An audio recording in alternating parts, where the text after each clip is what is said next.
Teams, again, is one of several programs in the Office 365 suite in which students and teachers are using to execute distance learning.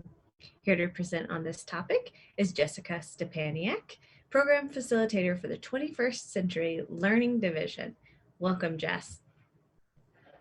Hello, everyone. Good evening. So in Microsoft Teams, you can see your students' work in the Grades tab and in the Assignments tab. So we have our sample team here in the screen. You might also notice sometimes that assignments are posted in the General channel. But this is just a notification that there has been assignment assigned. It does not have anything to do with the completion of the assignment. So a parent might think that seeing this here in the post means that their student has not completed the assignment yet. But it actually just means that the assignment was assigned. So we have our Assignments tab and our Grades tab. And the first thing that I want to do when I'm checking my students' work in Teams is look at the Grades tab.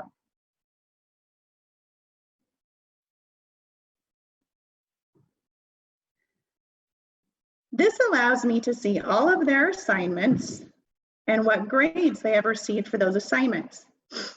So clicking on the due date will sort these assignments by their due dates from oldest to newest.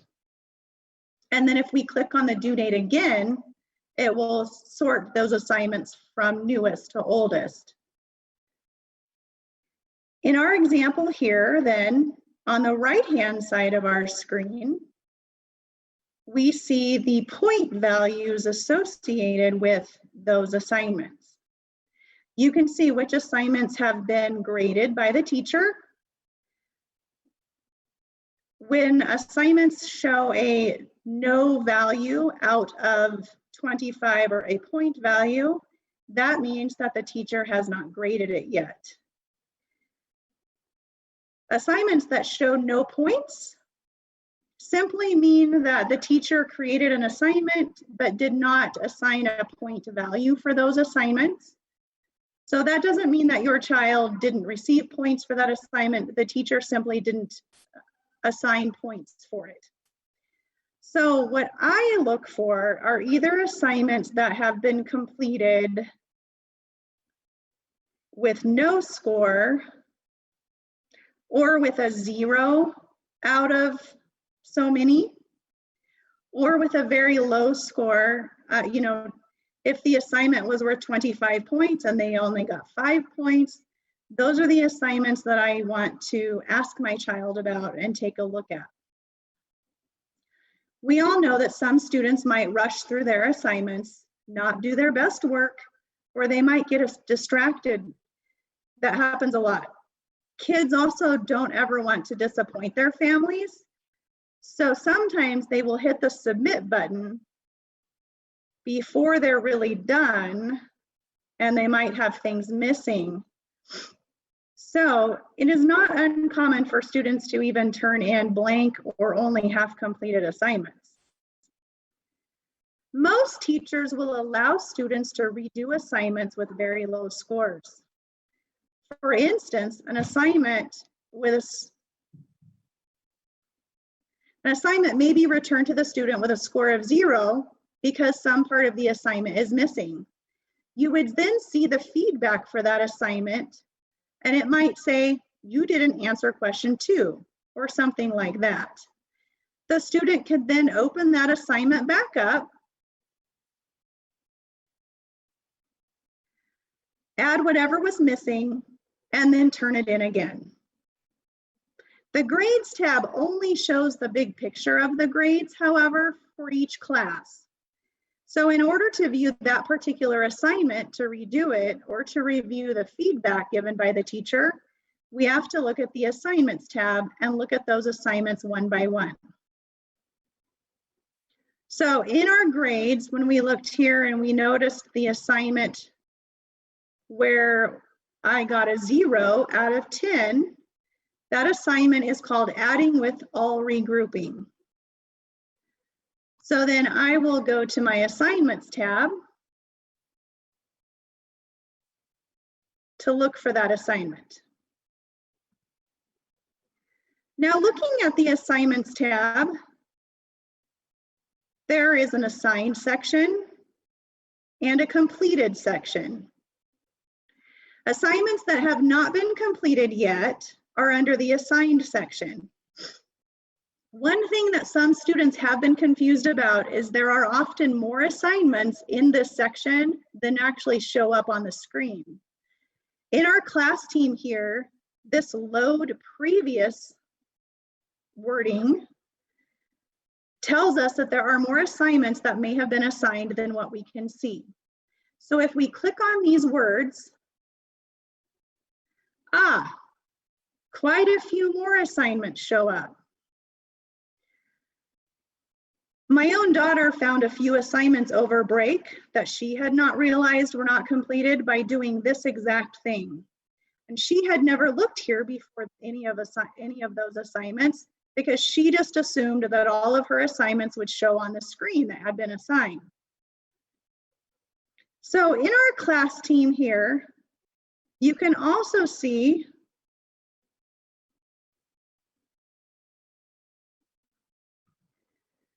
assignments that are past due. A lot of these assignments in my class team here happen to be late. And we know that they're late because the due date is in red ink and there is a past due verbiage under the point value. Assignments that are not past due just look like a regular assignment with all black ink. So there's no red.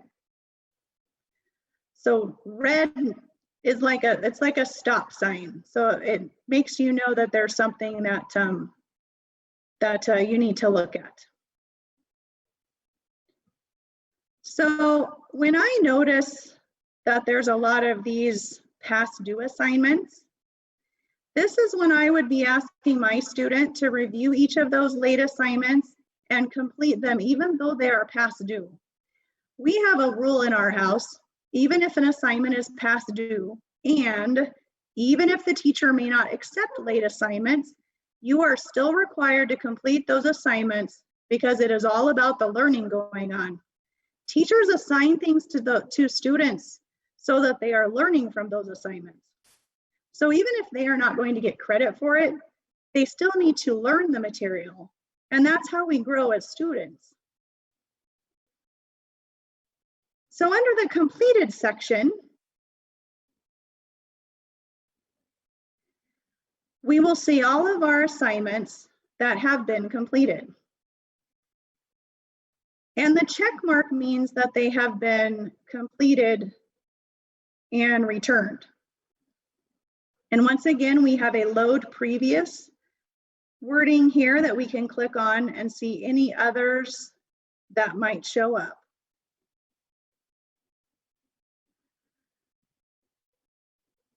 So when I looked back at the grades tab and noticed the assignments with low scores, this is where I can now come back to look at those assignments to see what was missing. On those assignments, I can redo them and then click Turn In Again.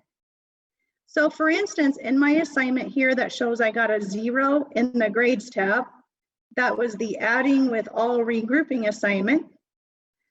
I can click on that assignment and it opens up. It tells me how many points I received. I received 0 out of 10. But here's where I can read the feedback from the teacher. It says, Jessica, I noticed that nothing is attached here. Please attach your work and then turn it in again. Thank you. So this tells me exactly what I need to do to get the score, the correct score for my assignment. I can do whatever I need to do. I can add work to the assignment, whatever it was I was supposed to do for that assignment. And then I can simply click Turn In Again. And it's turned in. Now notice here that I also now have an undo turn in button.